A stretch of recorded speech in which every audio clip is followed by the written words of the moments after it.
Hello बच्चों, क्या लिखा है in figure? A pulley is shown which is frictionless and ring of mass m can slide on the string without friction. ये है ring जो कि इस स्ट्रिंग पे स्लिप करेगा। One end of the string is attach to the point B, यहां पे clear, and the other end a p block of mass m is attached. The whole system is in vertical plane. Now another block C of same mass is attached to the block P and the system is released from rest if A1 and A2 are the magnitude of acceleration of ring। मतलब इस ring का जो acceleration दिया गया है वो ऊपर की तरफ में कुछ A1 है और इसका एक्सेलरेशन A2 बोला हुआ है। कब? जब इसके ऊपर हमने कोई एक ब्लॉक प्लेस कर दिया, मतलब फाइनली इसका मास 2m हो जाएगा। क्लियर? आप सुनना इधर बात को, ये प्रीवियस क्वेश्चन का पार्ट है। तो उन्होंने पहले यहाँ पे इक्विलिब्रियम की कंडीशन दी थी, अगर ये m और ये m था तो यहां से अगर हम इक्वेशन लिख रहे थे तो पहले हम लोगों को मिल रहा था mg और यहां मिल रहा था t, तो t इज इक्वल्स टू अपने पास आता था mg। अगर हम इसका फ्री बॉडी डायग्राम बनाते थे तो यहां आता था mg और यहां कहीं पे आपके पास मिल रहा था टेंशन t और इधर भी टेंशन t मिल रहा था। मैंने अगर इस एंगल को कुछ भी अल्फा लिख रखा था तो यहां से हम लोगों के पास दिख रहा था कि 2t cos alpha is equals to mg।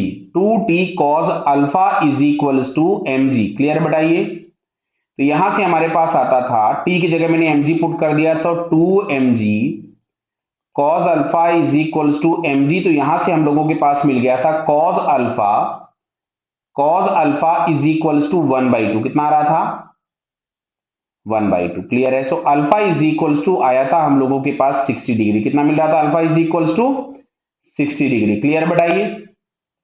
तो अल्फा 60 था तो ये वाला एंगल 30 हो गया था। थीटा इज इक्वल्स टू 30 डिग्री। अब सुनो इधर क्वेश्चन में, अब बोला क्या गया कि अगर हम इसके ऊपर में एक ब्लॉक और प्लेस कर देते हैं सेम मास m का, तो अब जो नीचे की तरफ में फोर्स लगेगा वो नीचे की तरफ में फोर्स आ गया 2mg। कितना आएगा? अब ये 2mg मैं ब्लैक कलर से बना रहा हूं आफ्टर।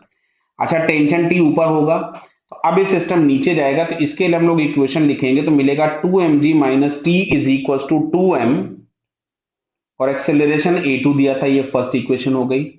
अब अगर हम इधर वाले की बात करें तो इस पे ऊपर ऐसा ही लगेगा। कितना लगेगा? 2t cos alpha minus mg is equal to m times a1। Clear है? मैं यहां पे अल्फा की वैल्यू पुट कर देता हूं तो मिल जाएगा 2t cos 60 मतलब 1/2 minus mg is equal to m a1।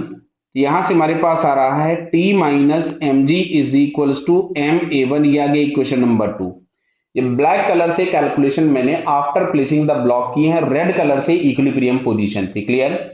अब अगर हम इन दोनों इक्वेशंस को ऐड कर दे तो क्या दिख रहा है? यहां से t और यहां से t कैंसिल हो गया, तो लेफ्ट हैंड साइड में हमारे पास आ रहा है 2mg minus mg, m common निकाल लिया तो a1 प्लस 2a2। क्लियर है? इस m से m तो कैंसिल हो गया, 2g में से एक g चला गया तो बचा g, तो ये आ रहा है a1 प्लस 2a2। तो a1 प्लस 2a2 बराबर g। ये इक्वेशन देखो कहीं पे दिख रही, a1 plus 2a2 is equal to g। तो बटा ये सेकंड वाले ऑप्शन में हम लोगों को दिख रहा है, so it's second answer is correct. Clear बेटा? Okay, all the best.